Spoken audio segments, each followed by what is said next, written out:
Welcome to Toy Business Unboxed, your gateway to the secrets of the toy industry. Here, Jason Shea, a toy entrepreneur and expert in the field. Every product we develop is really inspired by some of the real life experience that we have with our son. 60% of all toys last year were sold on Amazon, which is incredible. Be passionate about it because it's a road, it's a journey. Like when you have an idea that you think is like gonna somewhat like change the world, make things better, I'd say go for it. We'll guide you through the enchanting world of toy design, marketing, and manufacturing. Now let the unboxing begin. Welcome back to another episode of Toy Business Unboxed podcast. I'm your host, Jason Shea. Today, we are joined by Piotr, a seasoned professional that have nearly 2 decades of experience in the board game industry. From game development to international sales, he have done it all. And now is also leading the global partnership at Lucrum Games. And he really brings a unique perspective on how hobby games market really evolved over the year, especially in the European marketplace. Since a lot of our guests that we have interviewed over the years is mostly focusing on North America, we're introducing more and more international guests so we can understand the toys and game industry globally, worldwide. So thank you so much for joining us on the podcast today. Thank you, Jason, for having me. Hello. Good to see you. So let's first start at the beginning. How do you even got into this industry to begin with? Like, what was your background? What's the story behind? The story goes back like almost 30 years now, or exactly. Oh, okay. Exactly 30 years when I think about it. Because when I was like 10, 11 years old, I got into the fantasy and science fiction community. So I started reading books pretty early in my life, stuff like Tolkien's Hobbit, Andrew Norton, and I got like fascinated by fantasy worlds. And soon after that, I got fascinated with fantasy gaming. So I was pretty young back then when I started an interest in role-playing games at first, and after that it gradually like expanded to all the fields of, let's say, modern gaming. So board games, card games, collectible games, and stuff like that. And this is basically how I started. I used to go to local and not only local conventions. I started, making friends, hanging out with people who actually were making games back then. And I got my first job in the industry. It was like 18 years ago, I guess. And yeah, the first thing was related to role-playing games because I started going to holiday youth camps to run RPG sessions for kids. Okay. And after that, I switched, or not really switched, because there was a time when I was doing both of these things. But in the end, I ended up in the hobby board game industry. I see. And how do you started your own publishing company, designing and publishing your own games? I'm not really running the company. I am right now at Lucrum Games. I'm head of international sales and basically international department, international relations. Yeah. But the company is owned by Kamil Nowak, who is also a parenting blogger in Poland. But on the way to where I am now, I worked with, quite a few Polish and not only Polish game publishers, mostly as a freelancer. I spent quite a lot of time at a few game publishing companies here. I see. Since you have so many years of experience in the board game industry in Poland, majority of our listeners actually North American based. So will you mind sharing a little bit about like some of your experience of how does the industry or the market in Poland kind of behave, or some of the trend that you're seeing right now? I, being all these years in the industry, first as a fan and then as a professional, as a creator. Yeah. Yes. I observed like a lot of change, because back then when I started my interest in role-playing games, this was seen as something, weird, like a hobby for nerds, and Okay. and I am talking about like late 90s here. And Yeah. at this time, there was no such thing in Poland as modern board games in the sense that we understand now. So there were a few companies that started bringing games from other countries and translating them to the Polish market. But I must say that the board gaming market here in Poland has grown so much during that time. At first, for many of us, because many of game creators in Poland, and by creators I mean designers, publishers, well, basically everyone who works with board games on a professional level. I can say that majority of our community, of our industry, comes from a simply fan background, because we were fans and then we started doing this for a living. So back then the market was very small. There were just a few companies that sold games mostly in English, or they translated the rules and printed them on a home printer and just added the pages to the boxes. This was kind of semi-professional at first, but right now I must say that our industry is really big and it's still growing, and there are many amazing game designers and game publishers coming from Poland, so good for us, I guess. Yeah, based on my understanding, Germany is definitely a powerhouse of board game. Well, Germany is like the cradle of the market for Europe, because you go to a lot of the event in Germany yourself as well. Yeah. Because, basically, if it weren't for the Settlers of Catan, which was, I'm not sure if it was the first, but it was among the first modern hobby board games that were translated and published in Poland. So were it not for Settlers of Catan, the market wouldn't be here now. Okay. Yeah, well, that game is wildly popular in US Yeah, as well. so we owe quite a lot to German designers and publishers. Yeah, I guess. And I know you have had so many roles in the industry, from like game developer to marketer, now international sales. What did each of those roles kind of teach you about the industry, and like what are some of the lessons learned that you can share with the audience?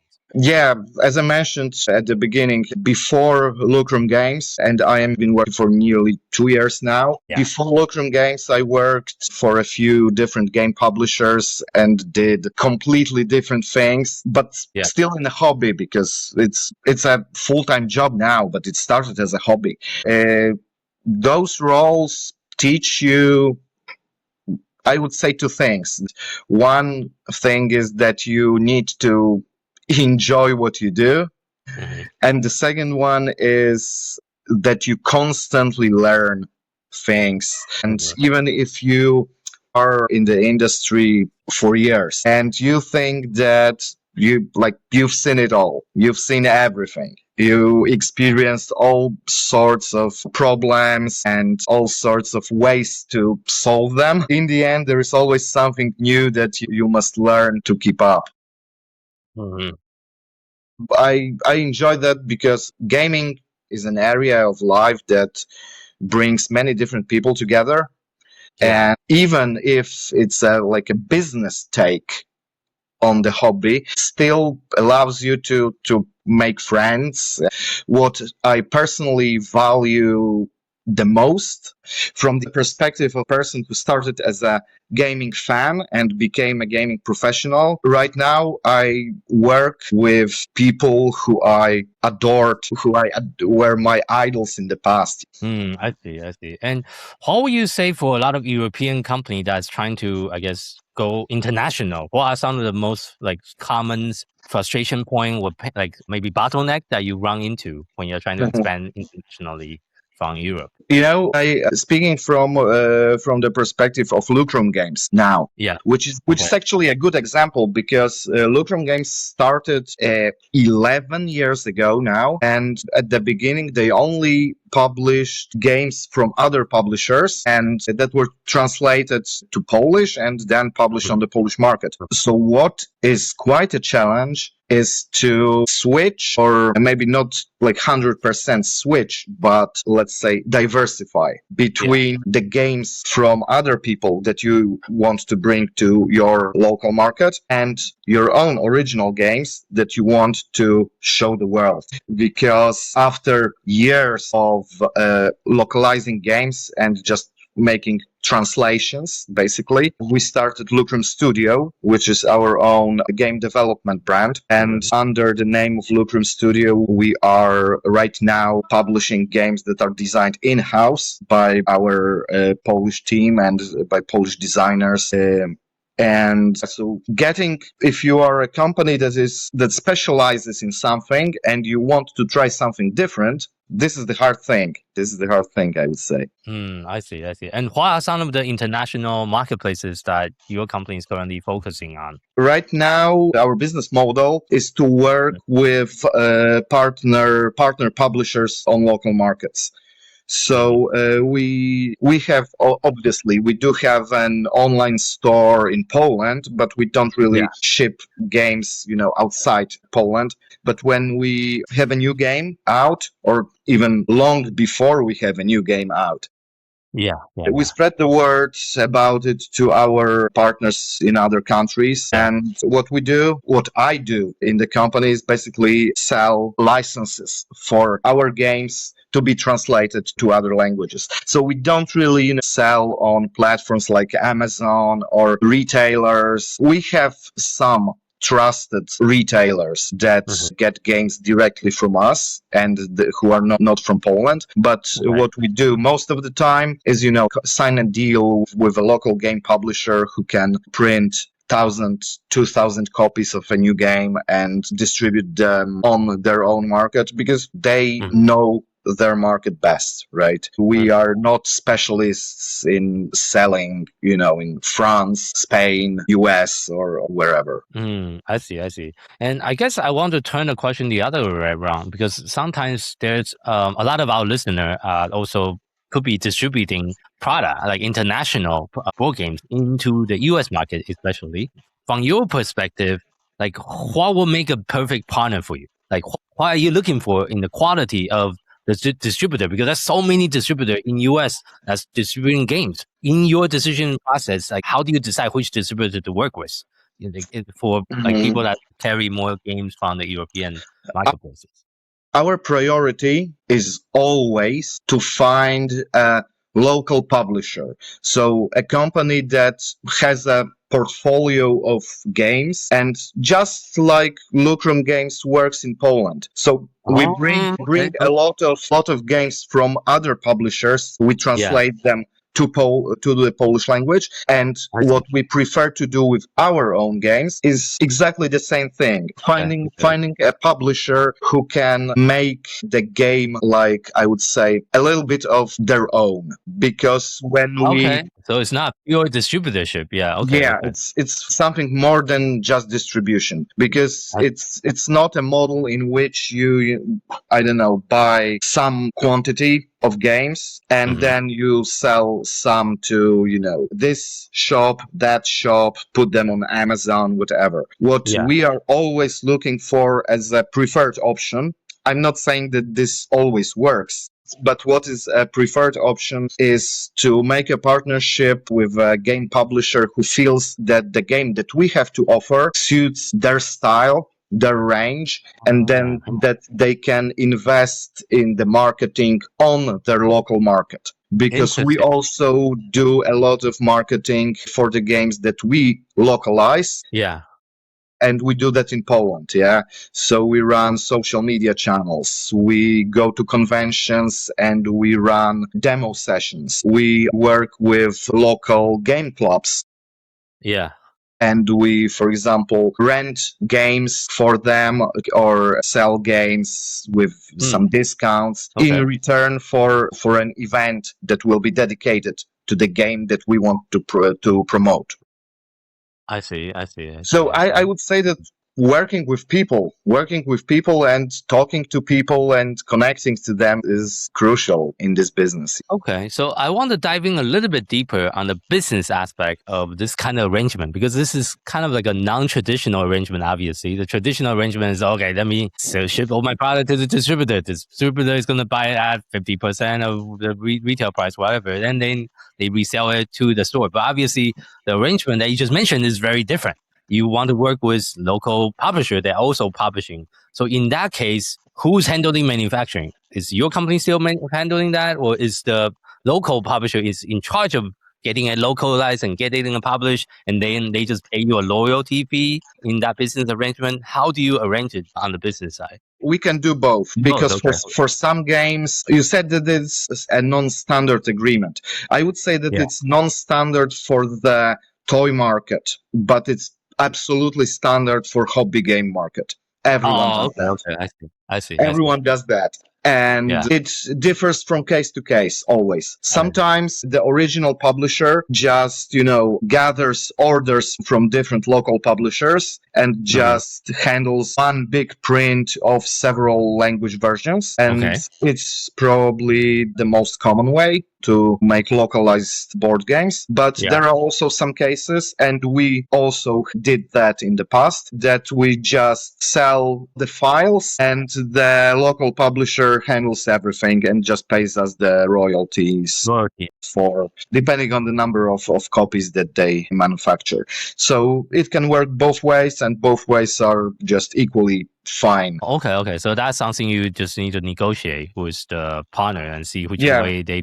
There are some companies who, have their trusted manufacturers, and they want to manufacture every game with the same factory. But sometimes for other companies, this doesn't really matter that much.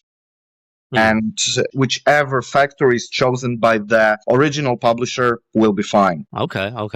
And for the current partner that you have in US, how do you find them? Do you do the research? Can you kind of walk me through the process on how you even identify this partnership? What kind of vetting process that you went through? Do you interview them? Do you have a meeting with them multiple times? How do you decide this is the right person? Because this is a very, very important decision for the business, obviously. The US market, it's still pretty new to us. I will be honest that we have quite a good presence in Europe, but working with the US, we have just started doing that.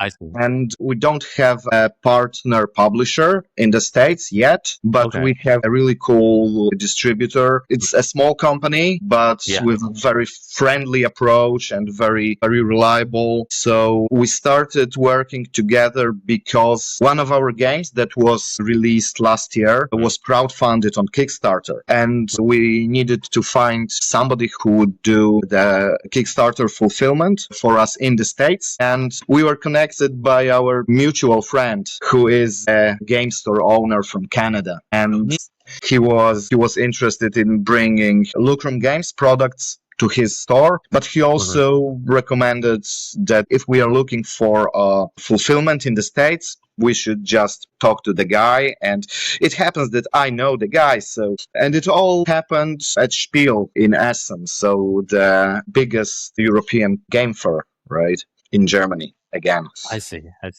And for you, I know there's also some big event in Europe, like the Spiel Essence, Nuremberg Toy Fair. Besides those two main ones, what other ones do you usually go to? So the two that you mentioned are both in Germany, and they are the most important events for us because, being based in Poland, we are relatively close to Germany, and many Polish publishers and generally industry operators go there. And Nuremberg Toy Fair and Essen Spiel are basically the most important events in Europe, I would say. So the first one... go to UK Game Expo as well? Personally, I used to go to UK Games Expo with previous companies that I worked with. Okay, I see. With Lucrum Games, not yet, but... Not yet, okay. I believe, honestly, that if we wanted to expand and start going to other conventions and other events than these two in Germany, the UKG would be definitely the first choice for us. I see. Okay. Outside of the German events, I think that UKG is the most important one. Also Cannes Festival in France.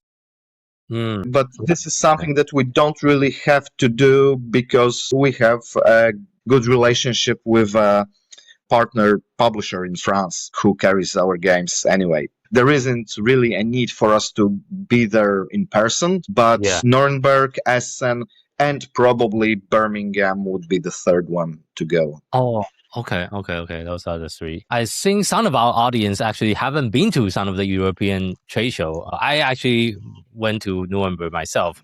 For those people that haven't been to the show, what will you say about the show? So people are like mentally prepared with it because it can get very overwhelming. The show is so much bigger compared to US. I went to New York Toy Fair as well. Like the Nuremberg Toy Fair is 3 times bigger. It's so much bigger than the one in New York. Yeah, there are a few things about Nuremberg that make it kind of a outstanding event on the map. Because first of all, Nuremberg is only a B2B event. Yes. So it's not like a regular game convention when you can just buy a ticket and go roam the halls, play games, socialize. Yeah. No, it's strictly business event. Yeah. And as a toy fair, it's huge, right? That's true. Yeah. But we are a hobby board game publisher. And for us, it's pretty much limited because you only out of the, I don't remember how many halls there are, like 12? Like 13 or 14 halls. Like only one hall is for the board game. But for the board games, it's just 3 halls. And you hang out, and after a few days, you just, you memorize your routes and you know how to navigate. So it's not that overwhelming, but Essen, Essen can be overwhelming because it's a huge event which is open for the public. And again, it's like 8 halls or something like that.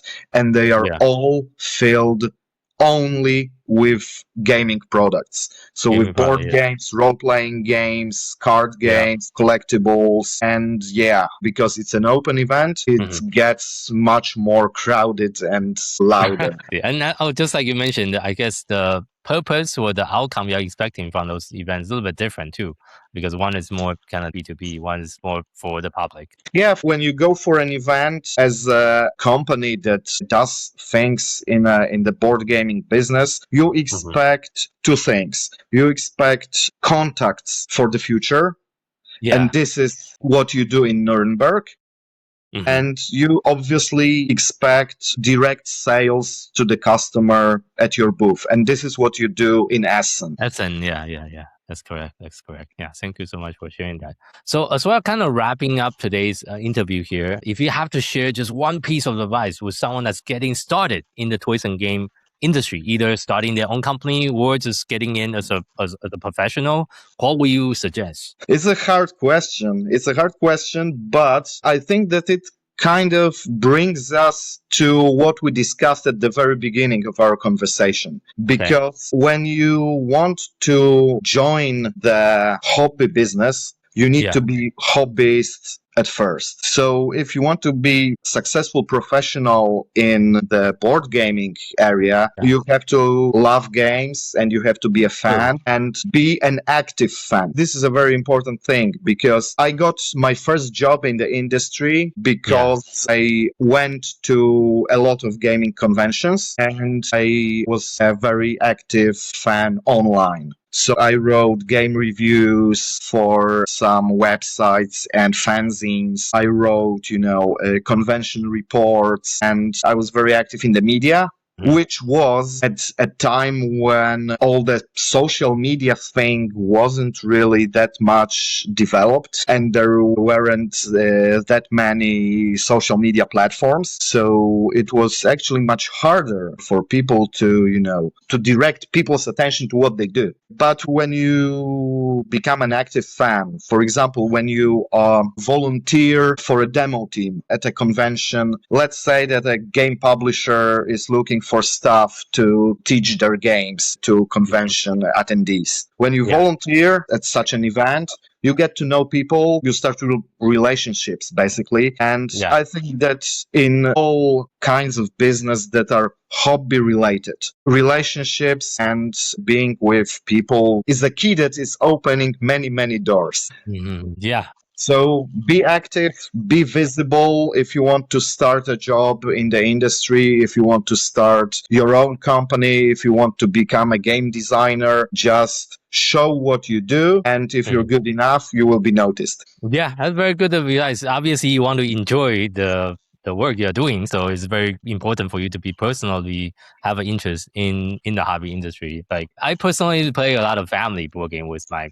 kids since I have 3 kids. So that's kind of how I personally get involved as well. So, but thank you again for your time today, sharing your knowledge, your wisdom, and also your journey in the industry. For our audience, I would love to learn a little bit more about you and the business that you work for. Where is the best place for people to find you and your business online? Definitely go and check our social media. We have 2 profiles on Facebook. One is Lucrum Games, which is devoted to the games that we release in Poland. And the other one, Lucrum Studio, is devoted to our own original games that Lucrum Studio is creating. So go to Facebook, type Lucrum Studio, and you'll see what we have. And if I may just make a little bit of a spoiler here. Sure. I can't drop any names right now, but we have signed a contract with a big movie production studio, and we will be soon announcing a series of games that are based on a very, very world famous movie IP. So stay tuned to that, because I hope that's going to be a huge news for us, and I hope there's going to be a huge news for the industry as well. I see. Okay. Thank you so much for sharing that. And again, thank you so much for your time today, and looking forward to Thank you so much, Jackson. It was a pleasure. Yeah, thank you. And thank you for our audience for tuning in to this episode of Toy Business Unboxed podcast. I hope today's conversation give you some practical insight and fresh inspiration for growing your own toys board game brands. This podcast is proudly brought to you by Toy Launch, a leading marketing and growth partner for toys and game company. At Toy Launch, we help brands scale on Amazon and beyond through full service account management, PPC, SEO, creative and catalog optimization, influencer marketing, and more. If you're looking for a proven team that understands both the toys and game industry and e-commerce marketing, we are here to help. If you'd like a personal breakdown of your brand opportunities and your best next step, you can schedule a free consultation session with our team. Just visit toy-launch.com/schedule. If you want to connect with other toys and game founders, join our free communities, Toys and Game Launchpad at toy-launch.com/group. For more resource, update, and industry insight, visit us at any time at toy-launch.com. Until next time, keep innovating, keep creating, keep bringing joy to toys. This is Jason Shea signing off on the Toy Business Unboxed podcast. We'll see you in the next episode. Thank you so much, everyone. Thank you.